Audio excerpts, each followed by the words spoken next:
Bien, vamos a hablar entonces de Luis XII de Francia. Ubiquémonos en ese lugar, allí a fines del siglo XV. Luis estaba casado, era rey, estaba casado con la reina Juana, a la que quería repudiar de arriba abajo, porque no le había dado hijos y porque, pobre Juana, tenía serios problemas físicos, parece que era muy fea, tenía algún defecto en el andar, y Luis fue muy cruel con ella. Fue esta chica víctima de enormes injusticias. Y en determinado momento al rey se le puso en la cabeza casarse con Ana de Bretaña, una mujer de la cual se había enamorado. Y entonces se le ocurrió anular el matrimonio con Juana. Y este proceso de anulación fue espantoso, ¿no? Desde luego había jueces aliados al rey que certificaron una enorme serie de falsedades que humillaron a Juana. Se le reprochaba a esta chica no haber consumado el matrimonio con el rey, lo cual era mentira. Ella, con toda prolijidad, indicó en el juicio los lugares donde Luis se había mostrado tierno con ella, e incluso el número de sus uniones. Dijo: 6 veces en Liniers, 2 veces en Lusignan, 3 en Orleans, 1 en Nantes y 4 en Amboise.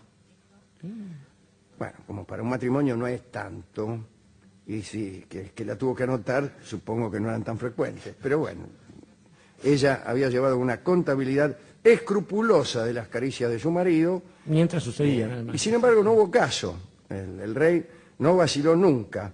El tipo ya sin el menor atisbo de vergüenza ponía la mano sobre el Evangelio y juraba que su esposa nunca había sido su mujer. Claro. El 17 de diciembre de 1498 se anunció la anulación del matrimonio. Juana se retiró a un convento donde murió a los 40 años, en 1505. A los 40 años de ella, no a los 40 años de este suceso. Luis no esperó la notificación pública del juicio para escribirle a Anita de Bretaña, que ya era libre, y entonces le dijo: mira, che, ya podemos casarnos. Listo el pollo y pelada la gallina. Sin embargo, faltaba una dispensa, ya que eran primos. Por ser primos, necesitaban una dispensa, y la dispensa la tocaba el Papa. Todo dependía entonces de Roma. El Papa era en aquel entonces nuestro amigo de estas semanas, Alejandro Borgia. Y era él quien debía otorgar el permiso para este casamiento. Empezó una negociación, porque Alejandro no te daba nada gratis. Al final arreglaron que en recompensa por la ayuda que le iba a prestar el Papa, Luis iba a intervenir para conseguirle novia al hijo del Papa, a César Borgia, del cual también hemos hablado hace unos días. Además, el rey Luis le entregó a César Borgia el ducado de Valentinois. Ya mayor a César le decían, o mejor dicho, en ese momento le gustaba muchísimo a César hacerse llamar el duque de Valentinois, título que muchos le daban con cierta sorna. Bueno, todo esto como pago por el favorcito de otorgar la dispensa de anulación y de casamiento. No de anulación, de poder casarse con una prima. Alejandro, el Papa, le dio la dispensa para que Luis pudiera casarse con Ana. El rey salió corriendo y se casó. Su boda tuvo lugar en la mayor intimidad, en la capilla del castillo de Nantes. Después, los esposos se dirigieron a Amboise y el rey, para cumplir con su promesa, empezó a buscarle una novia a César Borgia, que por su parte ya había ido a Francia para entrar en calor, ¿no? Bueno, durante un banquete en marzo de 1499, Luis puso a César Borgia ante Carlota de Aragón. La idea no disgustó a César, que de este modo se hacía dueño del reino de Nápoles, pero salió todo mal. Bueno, como hemos visto, la hermana de César, Lucrecia, casó con el rey de Nápoles. Así que la que en realidad fue un poco dueña de ese reino fue ella. Carlota parece que no le dio mucha bolilla, amaba a otro tipo, no le gustó César. Así que, bueno, algunos dicen que huyó incluso aterrorizada ante la posibilidad de unirse a un Borgia. Parece que la fama los había precedido. Y había hablado mal de ella, Exacto. justamente, ¿no? Luis XII propuso entonces a Césare que se casara con su sobrina, pero la muchacha también lo rechazó. Bueno, no andaba muy bien, parece, este amigo. El Papa entonces empezó a desesperarse, pensando que su hijo se podía convertir en el hazme reír de la nobleza. Y amenazó entonces a Luis con quitar la dispensa y anular el matrimonio si no le conseguía prontito, una novia como la gente a su hijo. Sí, estaba como loco César ya a esa altura, además. Al final Luis le encontró a una, se llamaba Carlota también, y era la hija de Alain Albret, el duque de Guyena. Los Albret eran los que gobernaban en Navarra. Juana de Albret fue la madre de Enrique de Navarra, que posteriormente sería Enrique IV de Francia, el primer Borbón, ¿no? Se casó Juana de Albret con Antonio de Borbón y estaba muy lejos en la sucesión de reyes. Por no decir que no podía. Estaba perdido en la mano de Dios y de la genealogía. Pero se extinguieron los Valois. Se extinguieron. Y entonces el hijo de Antonio y de Juana, que era Enrique, quedó como de la primer frase aspirante. París bien vale una misa. Exacto. Bueno, este muchacho, Alain Albret, tenía una hija llamada Carlota, pero pidió mucho para entregar a su hija, mucha guita. Y entonces las negociaciones se complicaron un poco. Para facilitar la concreción del matrimonio, además de guita, César le propuso a Albret darle su ducado a la Mena, el ducado de Valentino. En realidad él estaba muy interesado en hacer familia con una princesa de Francia. También hizo que nombraran, ya que era hijo del Papa, hizo que a un hermano de Carlota lo nombraran cardenal. Está bien, Ahora, el hermano no era cura, no. era un tipo cualquiera, ponele que era, qué sé yo, plomero. Pero bueno, César también. Y lo nombraron, viejo, listo, cardenal, chao. Entonces, bueno, acepto, me caso con vos. Y el 10 de mayo de 1499 se firmó el contrato de matrimonio en presencia del rey de Francia. Allí estaban también unos macanudos, fieles servidores de Cesare Borgia, Agapito Gerardi y Ramiro de Lorca. Y en esa firma se implicó también la solidaridad bélica entre Francia y Roma, que además de ser la sede del papado, como bien sabemos, poseía una estructura secular, es decir, tenían territorios, tenían su ejército, Sus estados ahí, claro. pontificales. Los estados pontificios, que así se llaman. Pero el casorio parece que fue accidentado y estuvo aquella alianza a punto de resquebrajarse. Hemos contado aquí hace poquito las desventuras de César en aquella noche.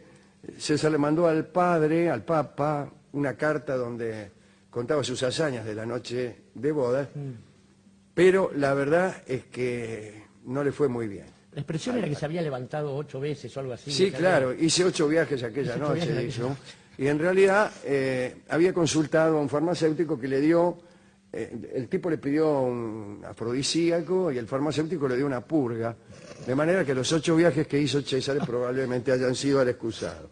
Pero eso lo hemos contado. Lo que sí hay que decir es que a la siguiente jornada el casamiento se consumó a toda velocidad.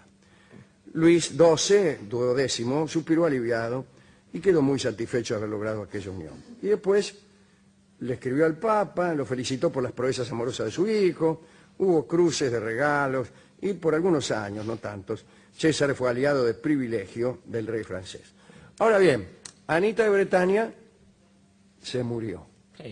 ¿No vi cómo son? Y Luis dice, me voy a casar de nuevo. Sí, total, dijo, mira cómo estoy, le dijo a César. Por Ya no era Papa Alejandro VI, que había tenido la precaución de morirse. De morirse, sí. Y a que no sabe con quién se casó. A mí me parece que se casó con una piba con una mala suerte para el amor tremenda. De hecho, una chica que había salido merced a que la guerra de las dos rosas habían reventado los York y los Lancaster, ganaron los Tudor, viene Enrique VII, tiene un hijo, se muere el hijo, el hermano segundo, Enrique VIII. Enrique VIII tenía una hija de Catalina de Aragón, Católica. que se llamaba María Tudor. Yo le discutí a usted que me parecía, un poco pronto. No nos encajaban las Marías adentro. Pero finalmente, sí, Luis se casó ya viejo con María Tudor y se murió enseguida. Sí. No María Tudor, sino él. No, María Tudor se murió después. Pero les digo a ustedes que María Tudor debió haber sido ella la reina, claro, en realidad, y no Isabel, y era católica, mientras que Isabel no. Si María hubiera ido al trono en vez de Isabel, Inglaterra hubiera sido una nación católica aliada de España. y aliada de España, así que mire de la que nos salvamos. Si hicieron lo que hicieron separados, imagínense juntos. Bueno, todo esto ¿por qué? Porque había un tipo que estaba casado con una y se quería casar con otra. Bueno, el mismo rey Enrique, el papá de María Tudor, no hizo otra cosa en toda su vida. Pero en realidad el problema no era tanto ese, no había una cuestión de divorcio, ya que la nulidad del matrimonio se había declarado, en el caso de Luis XII. Sino el asunto era que el tipo se estaba casando con su prima. Con su prima. Con su prima. Y cuando había un grado muy próximo de parentesco había que obtener una dispensa.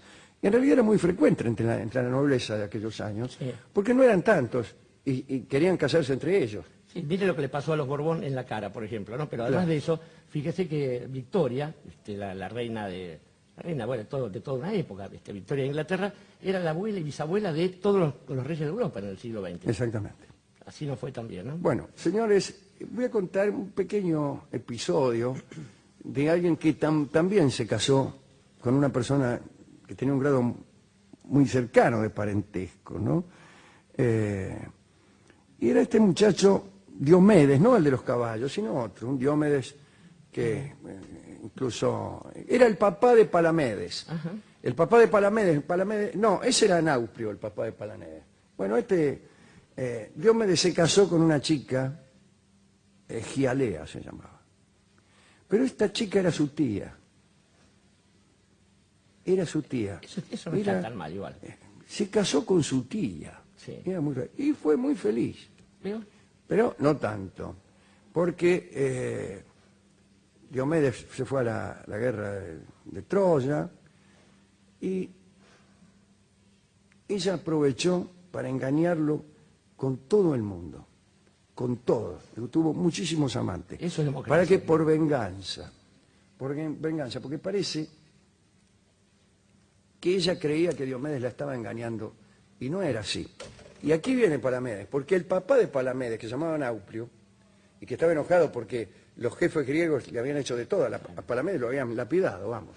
Entonces Nauprio, que era un navegante, rajó rápidamente la guerra de Troya y empezó a contarle a las mujeres de todos los guerreros que estaban por venir, que los guerreros las habían engañado con miles de mujeres. Entonces, cuando llegaron los guerreros, se encontraron con las mujeres que por venganza Habían revoleado la calidad. habían revoleado la cartera, por decirlo así. Y ¿todo por qué? Por casarse con la tía. Claro. Bueno, pero el problema de todo esto, querido Alejandro, es que alguna vez, y por eso me gusta Enrique VIII en estos casos, el tipo descubrió, advirtió merced a sus necesidades, que esta historia del papado y que el poder venía de Dios y eso lo daban los reyes, era un poco patrañesco, era un poco una estafa. Y entonces Hizo otra estafa. Sí, hizo otra estafa mayor. Y esto nos fue llevando poco a poco a descubrir que estas historias de la nobleza, desembocando después en el motivo que origina los festejos del Bicentenario, nos iba a seguir trayendo malas consecuencias, a menos que fuéramos Inglaterra o España. Y por eso estamos aquí festejando el Bicentenario. Si no fuera por todas estas pequeñas miserias, Y porque además- probablemente, etcétera. No, Porque este es el programa llamado Si no fuera por... ¿Qué hubiera Y pasado entonces si- X. etcétera. La menos interesante de las especulaciones. No, lo que digo es que justamente, merced a eso, hemos descubierto aquí en el Río de la Plata, merced a Mariano Moreno, que suprimió los honores de tanta gente, merced a Castelli, que andaba por ahí revolcándose con alguna señorita española sin importarle su alcurnia, que si hay una nobleza, es aquella nobleza del deseo, y esa nobleza se manifiesta sobre todo en el arrabal. Y entonces escucharemos un disco que homenajea a esta clase de nobleza. Diría Horacio Ferrer, esta aristocracia arrabalera. No está mal eso. Y escucharemos el tango Nobleza de Arrabal en la voz de